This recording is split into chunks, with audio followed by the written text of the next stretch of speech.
Sebelum masuk ke pembahasan alur ceritanya, Mimin ingatkan bahwa video ini mengandung spoiler, jadi pastikan kalian sudah mengikuti dan menonton episode sebelumnya.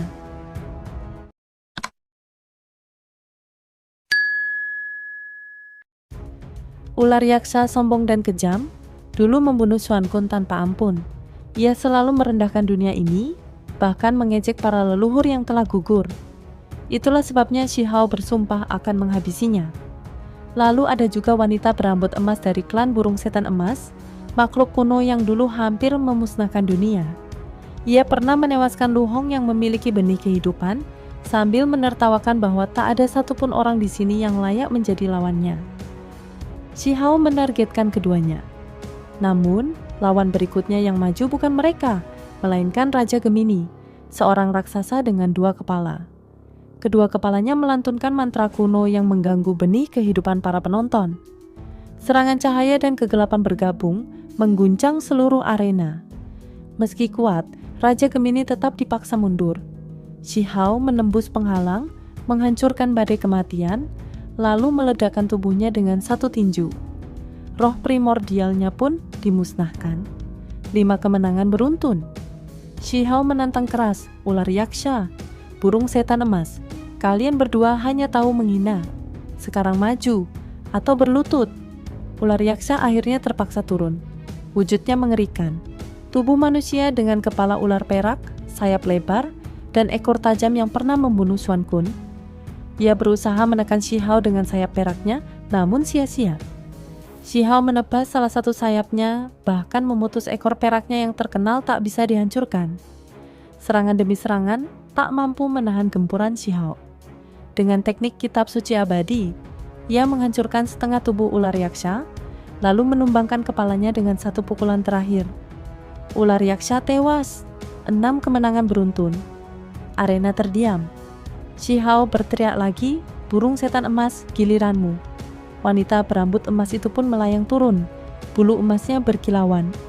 Shi Hao menyambutnya dengan kekuatan penuh. Tinju bercahaya surgawi menghantam. Bulu emasnya rontok, tubuhnya terguncang hebat. Jika pertarungan ini berlanjut, Shi Hao benar-benar akan menghabisi semuanya tanpa tersisa. Burung iblis emas melesat seperti cahaya keemasan, namun serangannya gagal menundukkan Shi Hao. Tubuhnya porak-poranda, bulu emas berguguran, menancap di tanah bagaikan bila logam yang bisa membelah batu. Di tengah medan, Shi Hao berdiri tegak, tak tersentuh. Sosoknya seperti pilar Dao yang tak tergoyahkan. Burung iblis emas lalu mengambil wujud wanita berambut emas, indah namun memancarkan aura berbahaya. Shi Hao menyadari kekuatannya jauh di atas ular yaksa. Ia berani menghadapinya langsung, sesuatu yang takkan sanggup dilakukan makhluk biasa. Meski terluka, vitalitasnya masih kuat. Wanita berambut emas itu menatapnya, lalu berkata, "Bergabunglah dengan pihak kami. Kemuliaan, kekayaan, bahkan umur panjang bisa menjadi milikmu." Shi Hao terkejut sejenak, lalu dingin menjawab, "Sejak kau melangkah ke sini, kau sudah mati." Wanita itu mengejek, menyebut pasukan besar dunia mereka akan segera turun, dan banyak jenius dari dunia ini telah menyerah sebelumnya, meninggalkan keturunan berdosa di tanah ini. Kata-kata itu membuat Shi Hao bergetar hebat. Ia teringat bagaimana para leluhur klannya menolak tuduhan dosa, berjuang sampai akhir dengan darah dan kehormatan. Wajah Shi Hao mengeras. "Terlalu banyak bicara. Aku akan mengirimmu pulang." Pertarungan pun pecah. Burung iblis emas menyingkap kartu trufnya. Ratusan ribu bulu emas terbang, bagaikan panas surgawi, menembus langit dan bumi. Namun Shi Hao mengerahkan pusaran petir, menelan semuanya hingga meledak. Darah pun keluar dari mulut wanita emas itu, tubuhnya terguncang hebat. Tak berhenti di sana, ia memanggil teknik leluhur paling menakutkan. Teriakan iblis, 1 tangis saja cukup merobek jiwa. Kali ini ia memaksa dirinya menjerit 9 kali berturut-turut, mengorbankan darah leluhur dan hidupnya sendiri. Langit runtuh, bumi retak. Banyak orang yakin Shi Hao takkan selamat. Namun, di saat genting, roh primordialnya terlindungi oleh catatan primordial sejati dan pengalaman panjang penempaan jiwa.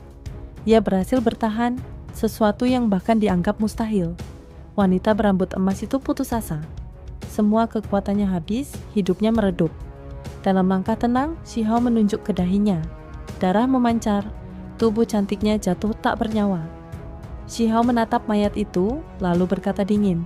Yang ketujuh, suara Shihao menggema dingin, membuat seluruh medan perang terdiam. 7 raja muda asing telah ia bantai seorang diri, kemenangan demi kemenangan tanpa pernah tersentuh kekalahan. Pihak asing murka, tangan mereka bergetar, mata merah penuh kebencian, namun tak seorang pun berani maju. Bagi mereka, Huang kini bagaikan tembok besi yang tak tergoyahkan. Bahkan kubu 9 surga 10 bumi yang semula bersorak, kini terdiam, hati mereka diliputi kekhawatiran. Karena mereka tahu, di balik generasi muda asing masih ada monster yang belum muncul. Shihao menuntut lawan berikutnya. Kata itu, selanjutnya, menusuk harga diri para raja asing. Selama ini merekalah yang merendahkan dunia ini, tapi sekarang seorang pemuda berdiri sendirian, membuat mereka tak berkutik. Dalam diam, Shihao bahkan mengejek musuhnya dengan sebutan hidangan rakyat jelata, seakan lawan-lawan yang baru saja mati hanyalah santapan kecil. Murka pun semakin membara di pihak asing, namun Huang tak berhenti. Dengan nada penuh hinaan, ia mengingatkan betapa selama ribuan tahun, dunia mereka selalu menindas 9 surga 10 bumi. Hari ini aku baru membunuh 7 orang, dan kalian sudah tak tahan? Hitunglah berapa banyak darah yang telah kalian tumpahkan selama ini. Kemarahan mereka memuncak, hingga seorang pria parubaya asing bernama Chide menampakkan diri. Suaranya dingin, menuduh Shihao tak mungkin melawan takdir besar. Tapi Shihao menantangnya secara terbuka. Namamu sudah kuingat, suatu hari satu tanganku akan menghancurkanmu. Pertempuran belum selesai. Dengan tatapan penuh dominasi, Shihao menantang, jangan kirim satu-satu lagi, biarkan 3 lawan datang sekaligus. Ucapan itu membuat kubu asing gemetar marah, sementara kubu 9 surga 10 bumi bergetar penuh gairah. Seorang pemuda berdiri sendirian, menantang seluruh generasi musuh, itulah penghinaan terbesar bagi sisi lain. Suara ledakan bergema, seolah gunung runtuh. Para raja asing murka tak tahan lagi. Namun Shihao hanya tertawa, mengejek sambil menyebut makanan lezat, seakan pertempuran hanyalah pesta baginya. Pecahan cangkang. Kura-kura abadi memanggil lawan baru, pemuda dari ras armor emas, keturunan campuran kura-kura hitam, dan naga jahat. Tubuhnya berkilau emas, 9 tanduk menjulang di rambutnya. Klan ini terkenal dengan pertahanan tak tertembus, bahkan leluhur Anlan dikabarkan pernah mengincar cangkangnya. Pertarungan pun meletus. Cakar naga emas merobek langit, tapi Shihao membalas dengan telapak tangannya yang tak tertandingi. Satu demi satu tanduk musuh dipatahkan, darah berceceran. Sang raja muda bersembunyi di balik cangkang, memanfaatkan pertahanan leluhur.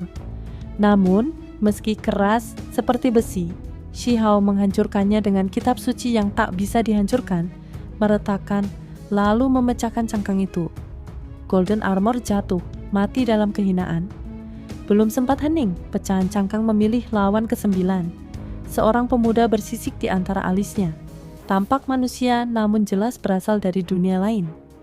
Dialah pengkhianat berdarah 9 surga yang kini berbangga sebagai raja asing. Shihao murka. Pertempuran berlangsung ratusan jurus, sinar dari sisik lawan bahkan melukai telapak tangannya. Namun amukan Shihao tak terbendung, dia meremukan tubuh lawannya hingga menjadi kabut darah. Pengkhianat sepertimu tak pantas dimakan, katanya dingin. 9 raja telah tewas di tangannya. Tinggal satu terakhir. Saat itu bumi bergetar. Dari jurang hitam, seorang pemuda berjubah hijau muncul. Rambut emas panjang, pupilnya bersilang dengan petir emas yang berjalin. Aura heroiknya membuat semua orang tercekat. Dia Wu Shuang, seru pihak 9 surga dengan kaget. Ini dia, Huang pasti akan mati. Raja-raja asing bersorak penuh gairah. Pertempuran terakhir pun segera dimulai. Dari kegelapan jurang di reruntuhan Great Scarlet Sky Border, muncul cahaya keemasan yang memecah malam. Sosok jangkung berambut emas berjalan, tubuhnya diliputi aura suci, bagai dewa perang turun ke dunia. Semua raja muda asing yang biasanya angkuh dan tak mau tunduk, kini serempak menunduk hormat. Kemunculan pria ini membuat mereka yakin, membunuh Huang hanyalah masalah waktu. Baginya tak ada lawan sepadan. Bahkan semut emas bertanduk dari pihak 9 surga. 10 bumi pun tak kuasa menahan amarah. Ia mengamuk, kekuatannya melonjak, berteriak menantang pria berambut emas itu. Shihao menahannya, tahu bahwa dendamnya lahir dari pembantaian tragis saudara-saudaranya. Saat langkah emas itu mendekat, jalan bercahaya terbentang di bawah kakinya. Wajahnya mirip dengan He Wushuang, meski jelas bukan orang yang sama. Semut emas pun berteriak, menuntut kebenaran. Jawaban mengejutkan pun terdengar. Dia kakek dari pihak ayahku. Kata-kata itu mengguncang semua orang. Nama He Wushuang ternyata termasuk nama terlarang. Bahkan menyebutnya sembarangan bisa memicu hukuman komik. Sesaat kemudian, tombak raksasa putih keperakan menembus langit, memancarkan kekuatan yang seolah menekan matahari, bulan, hingga semesta. Itu adalah senjata jiwa He Wushuang sendiri, tanda bahwa ia telah melangkah ke tingkat tak terbayangkan. Shihao tertegun. Bagi dirinya, pertemuan dengan He Wushuang seolah baru kemarin, namun waktu panjang telah membuat lelaki itu tumbuh menjadi sosok yang menggetarkan masa lalu dan masa kini. Meski masih sedikit di bawah leluhur kuno klan Anlan, He Wushuang kini jelas menjadi bencana besar bagi 9 surga 10 bumi. Pria emas itu tersenyum tenang, tak terburu-buru menyerang. Sebaliknya, ia menatap medan perang, lalu mengumumkan, "Aku datang bukan hanya untuk bertarung, tapi untuk menyampaikan sesuatu yang jauh lebih penting." Itu saja spoiler untuk episode 268 dari Donghua Series Perfect World.